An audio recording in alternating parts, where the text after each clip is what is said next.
Karagatan natin ang ninanakawan. Kaya bang umisip bago tayo maubusan? Karapatan natin ay ipaglalaban.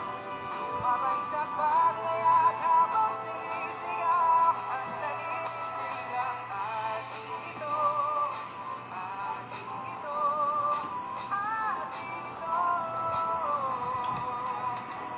Pilipinas, para sa Pilipino, ang sa amin ay sa amin, hindi sa inyo, kaya tama ka brother. Atin ito, yan ang sisigaw ko, West Philippine Sea. Salitang wala namang China. O diba? Kaya pakiusap lang, tigilan nyo na, makababayan naming pilit yung itinatakwel, sa karagatang pilit yung inaangkin. Kapangyarihan at yaman lang ang inyong kakamkamen. Imbis na pagkakaisa, walang away ang pairalim. Kaya ako, kami, lahat ng Pilipino, paninindigan at paninindigang atin ito.